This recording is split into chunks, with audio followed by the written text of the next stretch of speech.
All right, so buckle up because we are diving into a really, really fascinating situation that's happening in Germany right now. We're Hmm. talking about German identity and statehood, but it's going to go way beyond like a typical history lesson, you know? Oh, yeah. We've got treaties, we've got legal documents, we've even got a German citizen who's trying to figure out where he fits in legally with all of this. Yeah, it's really a fascinating case. I mean, you see how these historical events, they just keep having consequences even today in the 21st century. It's amazing. Absolutely. Yeah. I mean, for example, and this is crazy, someone could argue that the Treaty of Versailles, which is, the peace treaty, Yeah. was actually just like a private contract that was forced on people using power. Yeah.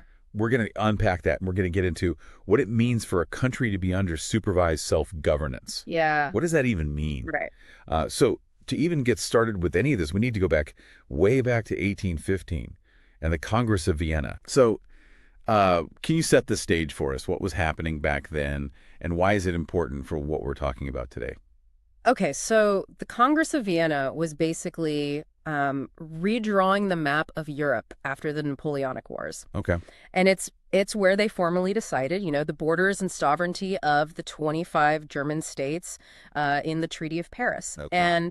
And the treaty itself is written in really formal language. I mean, they even reference the Holy Trinity, which gives you a sense of the time period we're dealing with. Yeah, so it's not just like geographical lines on a map, right? We're seeing like the whole political and religious context of that era kind of baked into this. Absolutely. And if you go into like the specifics, Article 1, it describes the borders in such detail. They go town by town, landmark by landmark, even bridge by bridge. They're like, okay, this is where the border goes. Well, It's incredible. so you can just sense how important it was for them to really nail down exactly where these lines were. Oh, absolutely. And they meant it to be this way forever. I mean, in Article 2, the King of France is specifically saying, I'm renouncing any claim I have to these territories. Like, this is it. It's done. We're establishing peace. So we've got 25 separate German states, each one sovereign. Right. That's the baseline, right? Right. But then things change. Not even 100 years later, we get the Hague Conventions in 1907. Right. It feels like now we've shifted from figuring out states to figuring out how to go to war. Yeah, you're right on that. The Hague Conventions it was this attempt to like bring order, bring some humanity to warfare. Yeah. And the document even says that they're doing this in the interests of humanity and civilization, Well, yeah. which is kind of ironic. Yeah, knowing what was right around the A corner. little bit. Yeah. But even then, Article 2 and 3, they lay out the rules for going to war and how you're held accountable. And this becomes really important later on because then we can look at, okay, did people actually follow the rules of war? Oh, so we're already seeing some like legal questions popping up even in this attempt to make war more humane. Exactly. And of course, then World War I comes along and just blows everything up. It changes everything. The Treaty of Versailles in 1919, becomes this huge focal point for everything afterward. And how did Germany feel about that treaty? I'm guessing they weren't thrilled. You could say that. It was very controversial. They had, big penalties. They lost territory. They had to pay reparations. But for today, I think the most relevant part is Article 278. Okay. This one had a big impact on the citizenship of people who were living in those territories that Germany lost. This is where things get really interesting. I mean, the AI analysis that we have of the treaty gives us a really striking example. A person living in Posen, which was formerly Prussian, suddenly automatically becomes Polish because the border shifted. Right. It's just you're living your life and then suddenly you're a citizen of a different country. Hmm. And it gets even more interesting. The AI argues that this article might actually be illegal under international law. Wait a minute, hold on. Illegal? How can a treaty be illegal? Treaties are the law, right? Well, the AI points out that Article 278 goes against some earlier treaties, including the ones from the Congress of Vienna. Oh, okay. And it also violates this idea of self-determination, this principle that people should be able to choose, what country they belong to. Right. So basically, the AI is arguing that in a lot of ways, the Treaty of Versailles was more like a private contract, that was forced on people rather than a genuine international agreement. So it's like one side just dictating the terms and completely ignoring the rules that were already in place. Exactly. And it makes you wonder about, how much power each side really has and what makes an international agreement legitimate. But to really get into what this means for people like Alfred, we need to look at how German citizenship itself was defined. Okay, so let's get into that.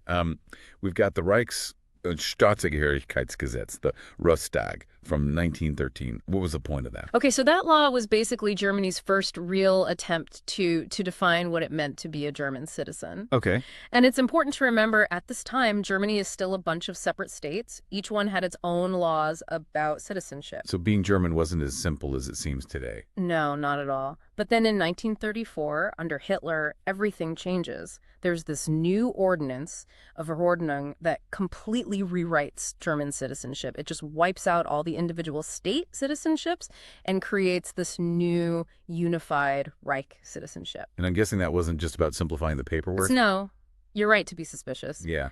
This change had some really, really dark consequences. Like what?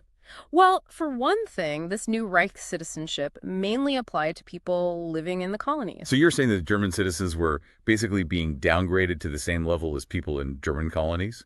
That's exactly what it implies. And this move is what sets the stage for the whole legal framework of the Third Reich. Oh, wow. You know, with all the horrors that came with it. Yeah. It's a reminder that these seemingly small technical changes to the law can have just horrific consequences. It's a chilling thought. And this brings us to our next source, which brings us to today in the story of Alfred Heinrich. Yeah, Alfred's story really puts a face to all of these historical and legal issues. He's a German citizen living in 2024, and he's trying to figure out, you know, who he is legally in the context of all this history. So even decades later, the Third Reich is still impacting people's lives. What's Alfred so worried about? Well, that's what we're going to dive into next. All right, so we're going to take a quick break, and when we come back, we'll get into the specifics of Alfred's case. Don't go anywhere. So we've got this really messy situation, right? Shifting borders, changing laws, and this huge shadow of the Third Reich hanging over everything. What is it specifically about his legal status that's bothering Alfred? Well, he's really bothered by this idea that the Third Reich, legally speaking, never really ended. And he's trying to figure out what that means for him as a German citizen. He just flat out rejects this Reich citizenship that was imposed in 1934. Instead, he wants to claim German citizenship based on his family's history, going all the way back to the Kingdom of Prussia. So he's going way, way back to connect with a Germany that predates all that. Exactly. He's spending a lot of time really digging into his family tree to prove that connection. And you know, it's really interesting. In his application, he even makes this distinction between his natural person and his passport person. That's a powerful statement right there. It sounds like he's trying to separate his humanity from the way the state sees him. You got it. He's basically saying that bureaucracy, with all its rules and paperwork, can't fully capture who he is as a person, but his concerns go even deeper than that. He's worried that because the Third Reich, legally speaking, never ended, he could be held accountable for what happened back then, like he's part of some ongoing World War. So for him, the war never really ended on a legal level. Yeah. And he's so worried about the consequences, especially if the 1918 armistice were to be broken again, that he's even thinking about seeking asylum in another country. Wow, that's a big step. It really shows how much he distrusts the system. Yeah. But it sounds like he's not getting very far with getting any kind of official answer. No, not at all. He's basically been met with silence from the authorities. They're just not responding to him, which, I mean, it makes you wonder, right? How can a system work if it just ignores people like that? So he's stuck, caught between this huge history and this, uncaring system. Where does he even begin to look for answers? This is where things get really interesting. He turns to AI for help. AI. Okay, now this is getting really fascinating. What does the AI tell him? He starts having these long conversations with the AI about the very nature of the Federal Republic of Germany, the FRG. Okay.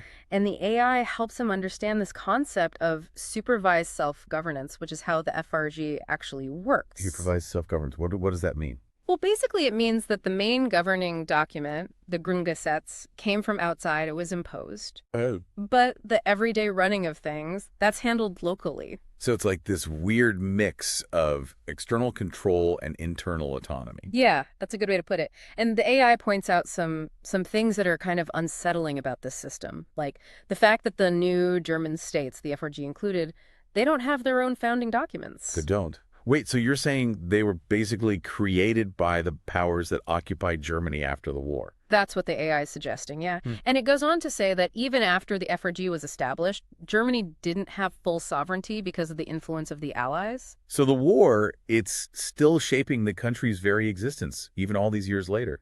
It makes you wonder if a country can ever really be free when it's built on someone else's rules. It's a huge question, right?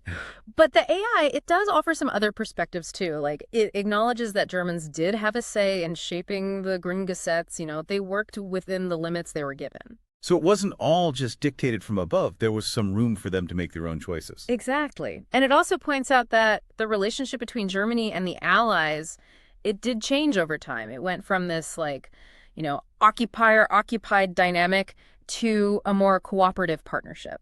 So things did get better, at least in terms of how they related to each other internationally. That's an important point. But let's get back to Alfred and what he's going through.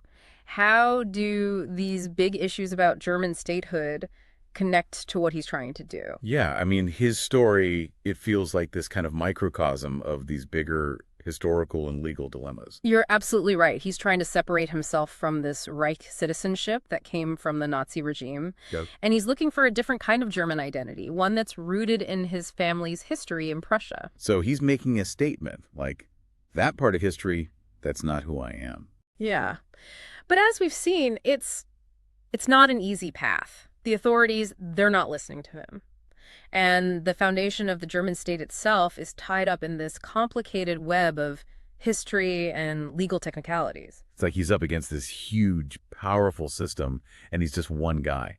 But I get the feeling he's not giving up. Oh, not at all. And his talks with the AI, they actually give him some really useful tools. They get into the details of Article 278 of the Treaty of Versailles, the one we talked about earlier. The one where people's citizenship was changed just because the borders were moved? Right. And the AI, it analyzes this article and argues that it might have been illegal under international law because it went against earlier treaties and this idea of self-determination. So they basically use this legal trick to force these changes on people without their consent. Yeah, that's a good way to think about it.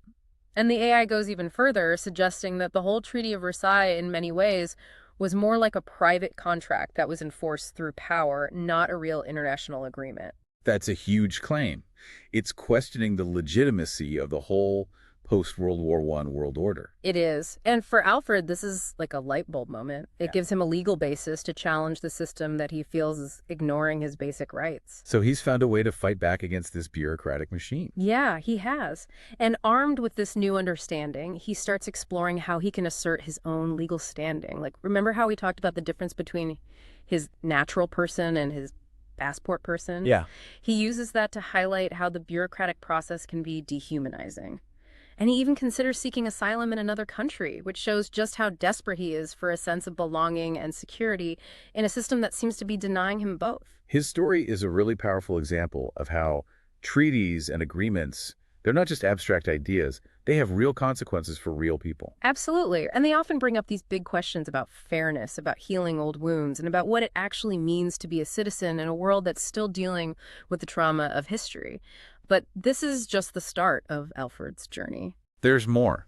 This is just getting deeper and deeper. Oh, yeah. He doesn't stop at just understanding these issues. He wants to put what he's learned into action. And that's where things get even more fascinating. Okay, so Alfred's done all this research. He's learned all about international law, German history, and how complicated citizenship can be. What does he actually do with all that? Well, he decides to put it all to the test. He gets into this dispute with the Job Center. Yeah, that's the government agency in Germany that handles unemployment benefits. Bureaucracy. Yeah. I feel like everyone has a story about fighting with the bureaucracy. Yeah. What happened with the Job Center? So he gets this letter from them demanding that he repay some of the benefits he received. Oh. He thinks they messed up, that they didn't take into account some deductions he's entitled to. Sounds like your typical bureaucratic snafu. How does he fight back? He files a formal appeal, like really lays out his whole case in detail. Okay. But here's the interesting part. He uses the principles of the Grundgesetz, Germany's basic law, to support his argument. So he's using the country's own laws to challenge a government agency. That's pretty gutsy. Yeah, it is. And he goes even further. He points out that the Job Center has been ignoring his appeal for 5 months. And he argues that based on the idea of equal treatment under the law, their silence should mean they're accepting his appeal. So he's using their own bureaucracy against them. That's pretty clever. It is. He's making them acknowledge his argument by using their own rules. He's like a citizen lawyer. Yeah. All that research and those conversations with the AI, they've given him the tools to fight back. But remember how we made that distinction between the natural person and the passport person? Does that come up here? Definitely. This is where all his thinking about identity really comes into play. In his communication with the job center, he specifically says he's acting as his natural person, just Alfred Heinrich, the individual, not the passport person that the state created. Okay, remind me again. What's the difference for Alfred?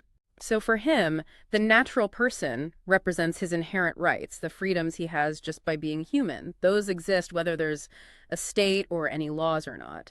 But the passport person, that's just a creation of the state. It's defined by documents and rules. So he's separating his individual identity from the legal identity the state gave him.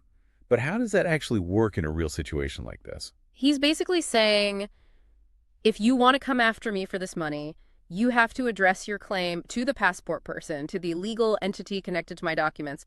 Don't come after me as a natural person. It's like he's saying, you made this system, you deal with it. I'm a person with rights that existed before your bureaucracy. Exactly. And it really challenges the way these systems treat individuals. It's like he's pointing out this huge flaw in the system, this gap between the person on paper and the real person. Right. And that raises so many questions like, who's responsible? Who represents us? What does it even mean to be a citizen in a world where everything is controlled by these huge bureaucracies?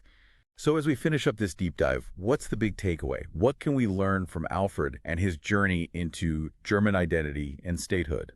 I think Alfred shows us that history, it's not just something we read about in books. It's alive. It shapes our world, our laws, our institutions, even our sense of who we are. He's living proof that these big abstract ideas actually have very real consequences for people. Absolutely. And his story reminds us that we need to really engage with history, not just passively accept it. We need to question the systems we inherit and think critically about the assumptions we make about identity and belonging. He's not just going along with things. He's trying to change the system to make space for himself in a system that doesn't seem to recognize him as a human being. That's at the core of what he's doing, and I think it resonates with so many people who feel like they don't belong, like they don't have a voice, like they're being ignored by the systems that are supposed to be there for them. So as we wrap things up here, I think the message is this.